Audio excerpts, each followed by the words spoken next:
Good afternoon. My name is Stephanie Wilkinson, Manager of Communications and Media with Saskatchewan Public Safety Agency. Today, the SPSA will provide a technical overview of wildfires in the province. I would also like to note that we are recording the call. The recording will be posted on our Facebook and YouTube pages following this call. Today, we'll hear from SPSA's President and Fire Commissioner Marlo Pritchard and SPSA's Vice-President of Operations, Steve Roberts. We have a hard stop at 2 p.m. today, so we'll ask members of the media to ask one question. If we have time remaining in the meeting, we will go to follow-ups, but we do have a hard stop at 2 p.m. With that, I will turn it over to Steve Roberts with our wildfire update. Steve?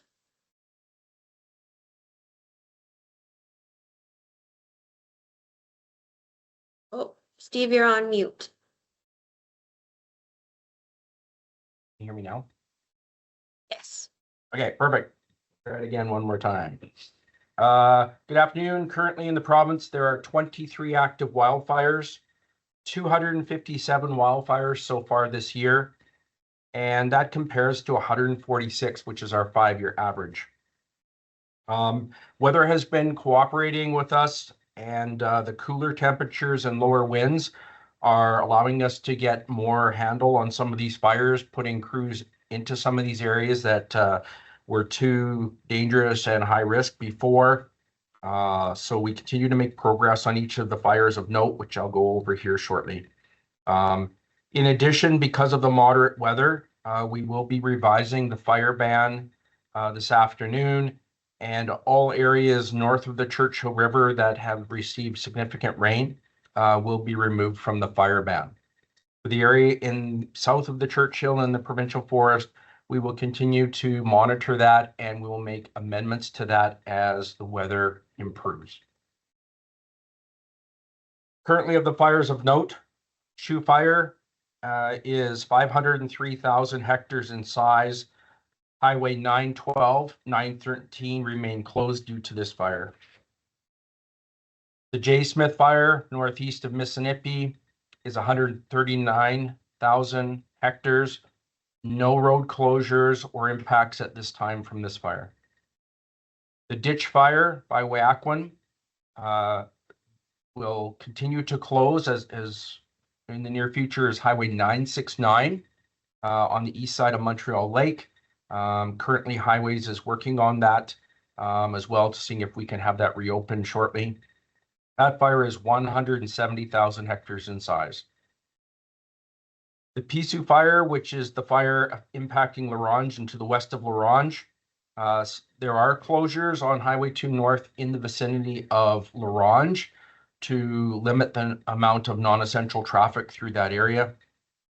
Currently, that fire is estimated at 181,000 hectares.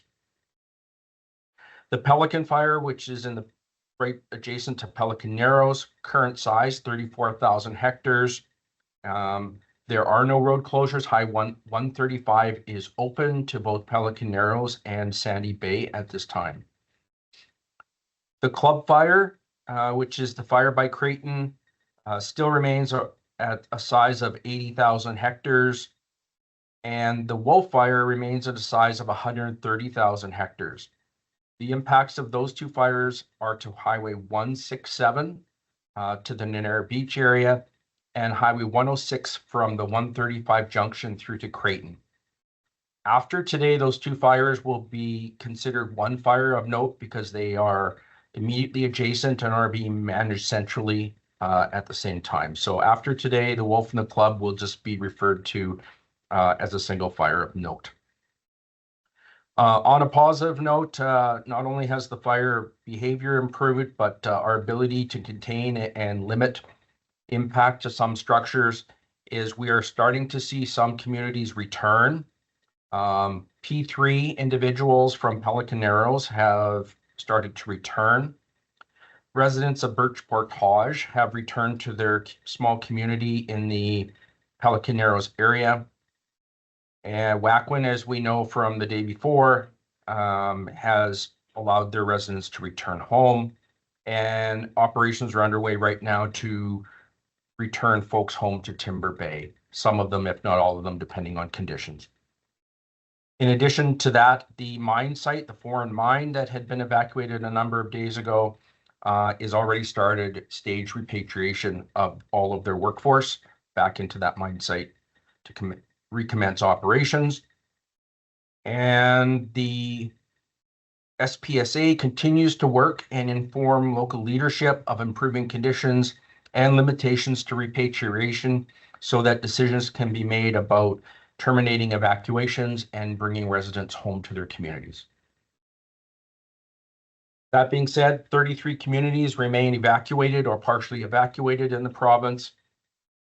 The Public Safety Agency is supporting 860 individuals.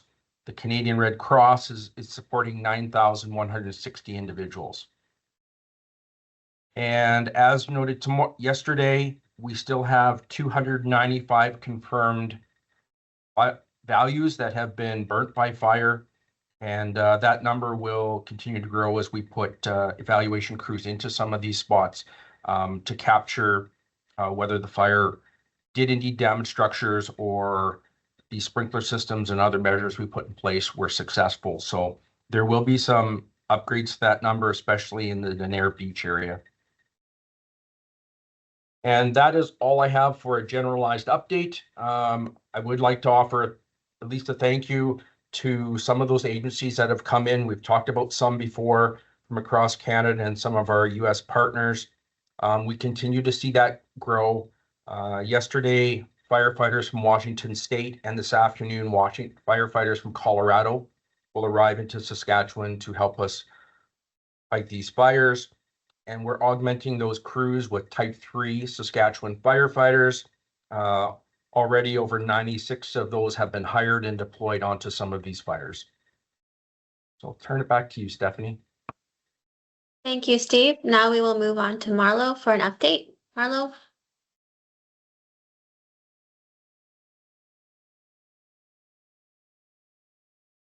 Good afternoon, everyone. Thanks, Steve. Thanks, Stephanie. I just want to just kind of piggyback on a couple of items that Steve spoke about. We do have verification teams that have been dispatched today. We are getting into those heavily hit areas like Denair Beach to really confirm what damage and which properties have either been partially or fully destroyed.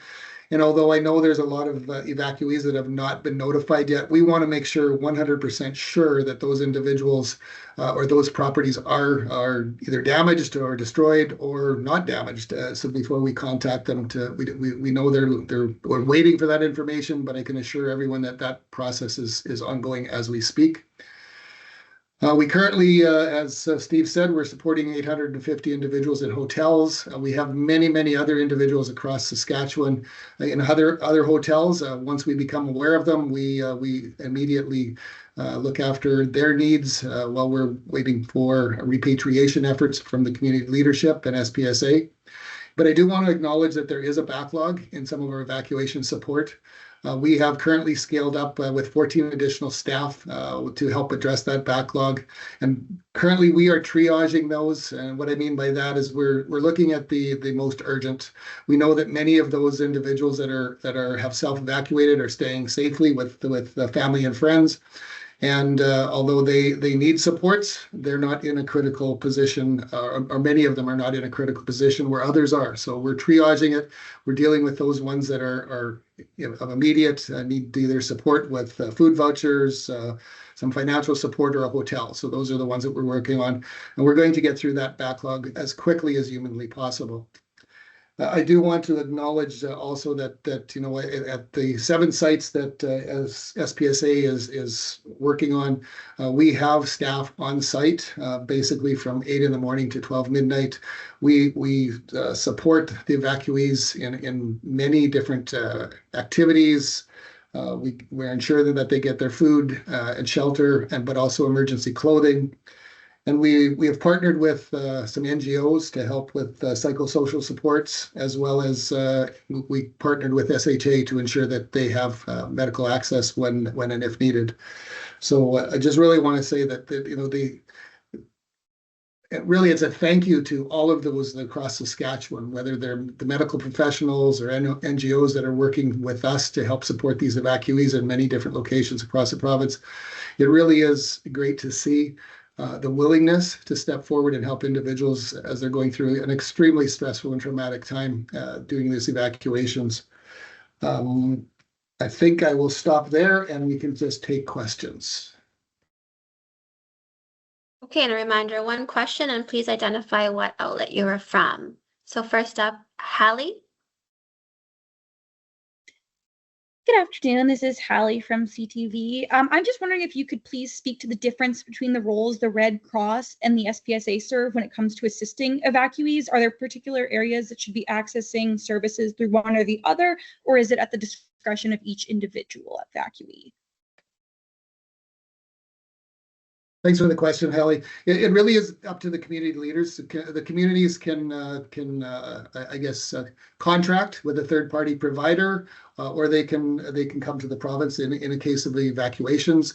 But it is really up to the communities. When individuals are self-evacuating, again, we've asked individuals to call our 1855 line, and we will ensure that they have those supports.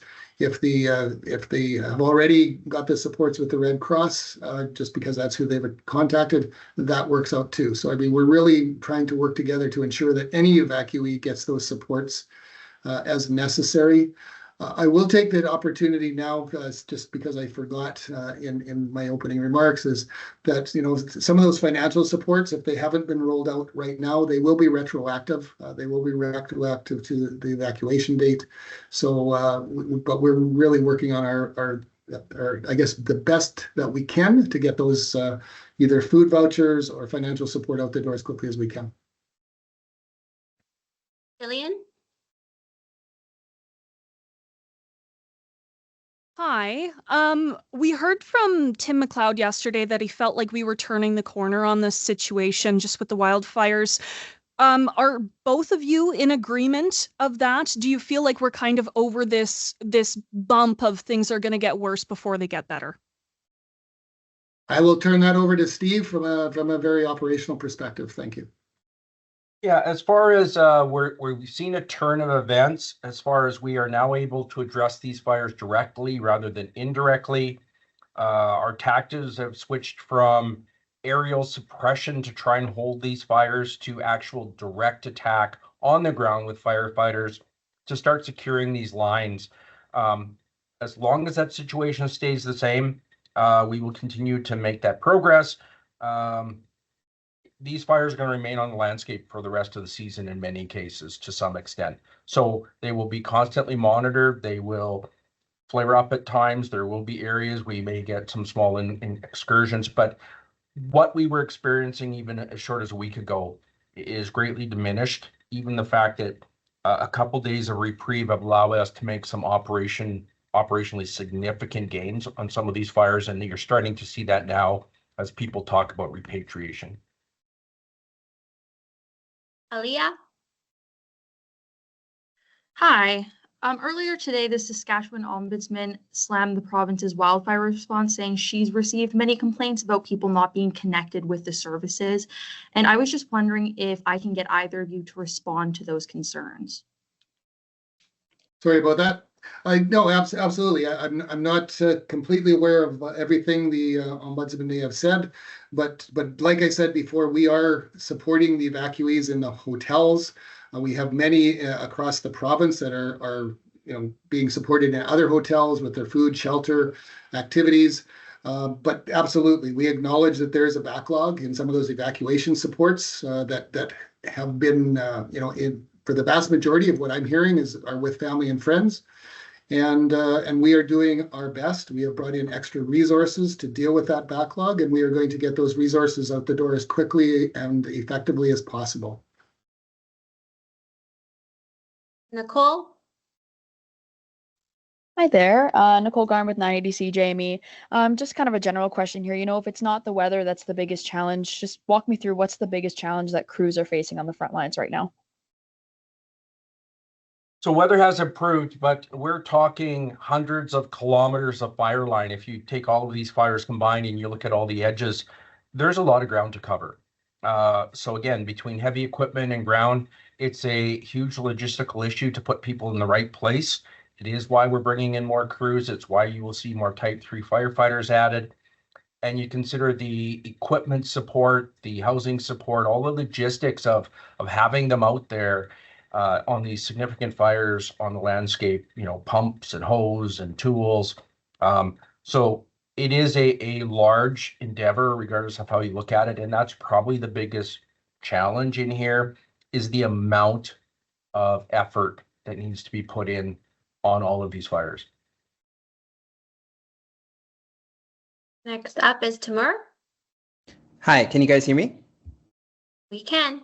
Hi, thank you so much for taking our questions. This is Timur Durrani from the Globe and Mail. I was hoping you could please speak today to the causes of these fires again in Saskatchewan.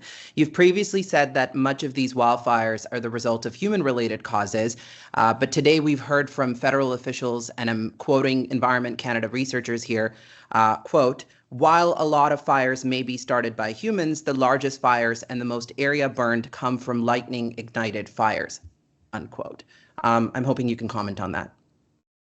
Sure. If we look at 20 years of fire history in Saskatchewan, the largest fires and the most area burnt over that 20 years will indeed be in the far north unpopulated areas. Those start by lightning. They're not detected early. They're not posing imminent threats to communities or infrastructure. So they tend to grow larger. The boreal forest up there is thinner, shorter, sparser, and there's no physical barriers to prevent fires from growing in all directions as they're pushed by wind.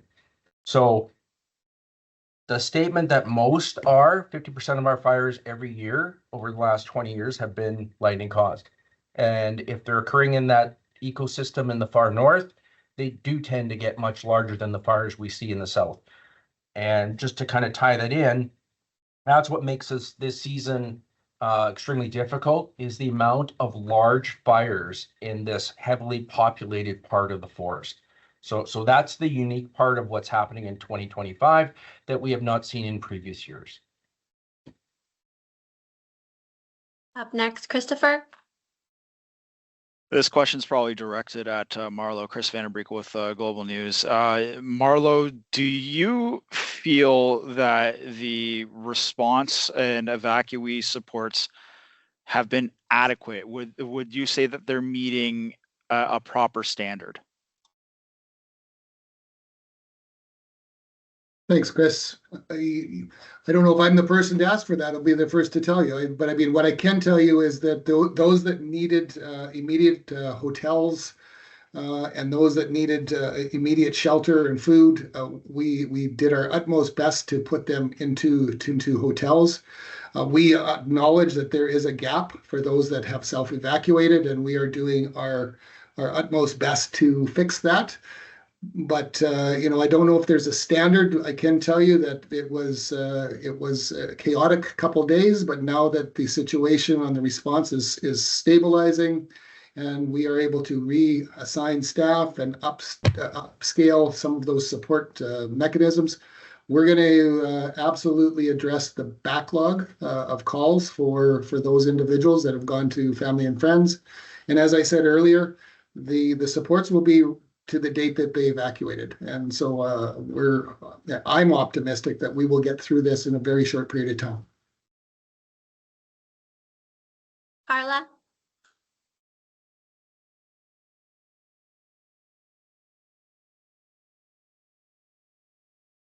Carla, you may be on mute.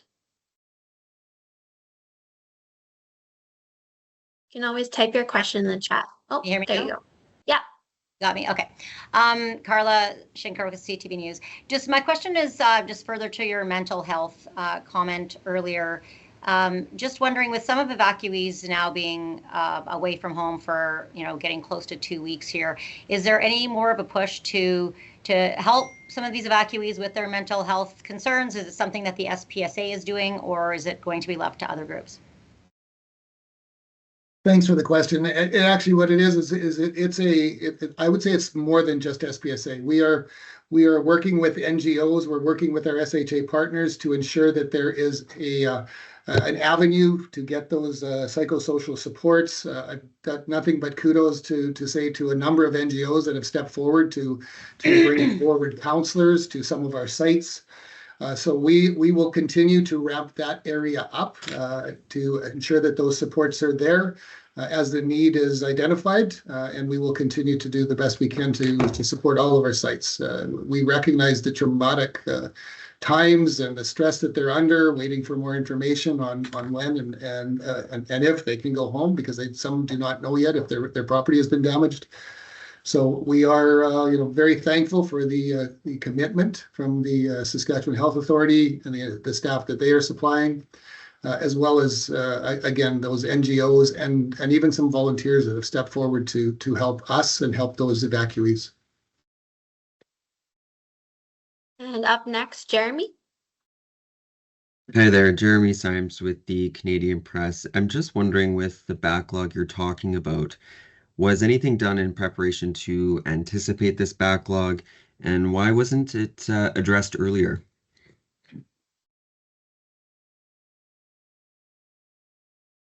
It was addressed earlier. I guess I should say thank you for the question, but it was addressed earlier.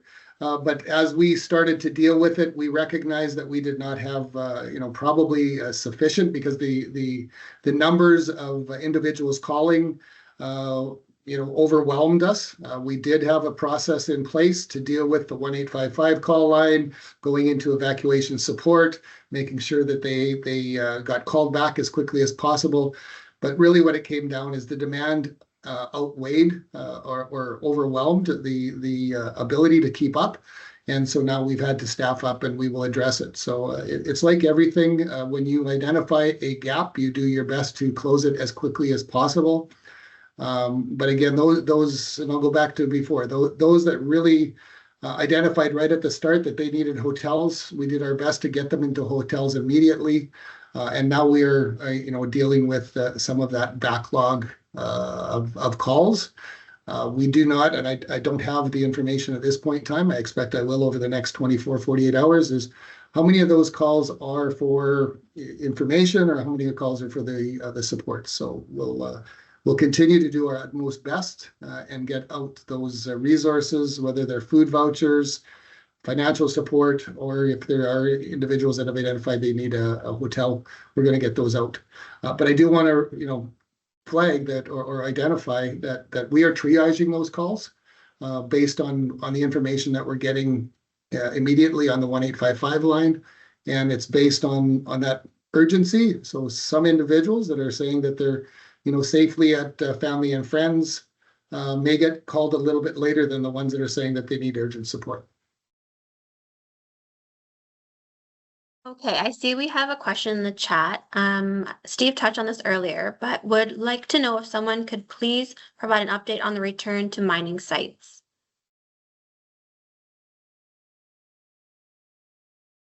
Sure, I can address that question. The mining site, the foreign mining site, did, based on the emergency plan, do a full evacuation of all their operational staff. Because the wolf fire is stabilized in that area, it did not impact the mine site, and they are comfortable with, again, having the fire close, but obviously not a direct threat.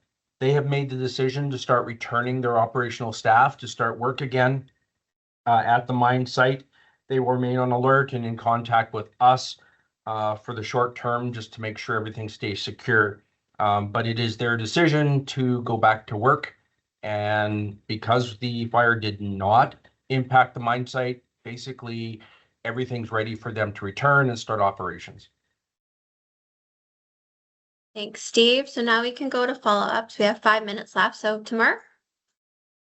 Yeah, Timur Durrani from the Globe and Mail again. I just wanted to sort of clarify on the human-caused bit a little bit again from earlier, because yesterday from the Minister of Public Safety, Tim McLeod, we'd heard, and I'm again quoting him, he said, "We know that virtually all, if not all, of the forest fires in Saskatchewan were human-caused.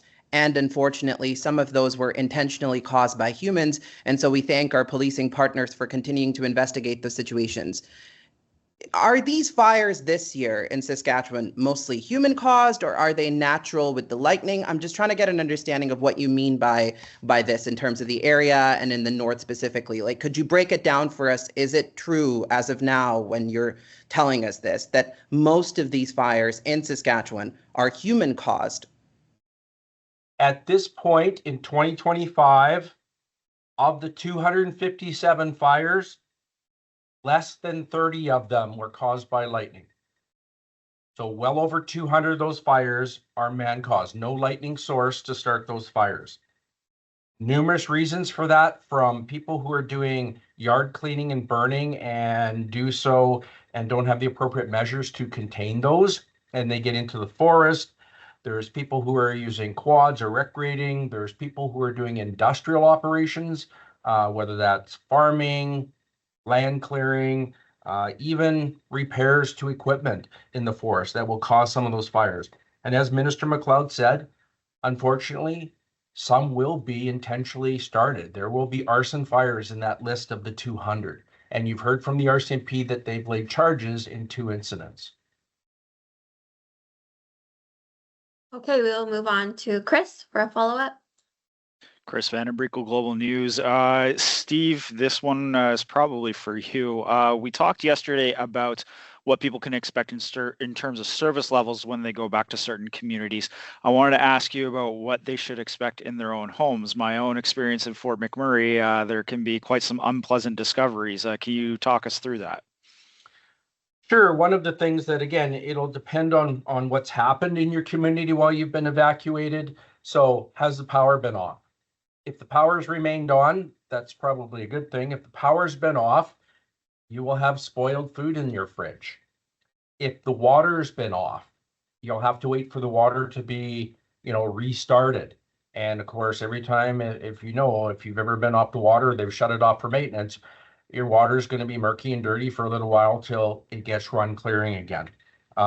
There's probably going to be ash and debris on your deck and around you that's going to need to be cleaned up. You may even have to, you may have to wash your windows because they're going to have soot and grime on them. So depending on what's happened and how close the fire's been, you could go back to your house and it may look untouched because the fire didn't get that close. You may have all these other effects. And then in some cases, if you're in a community and you had your gas shut off, it will have to be restarted. So it really depends on your individual situation.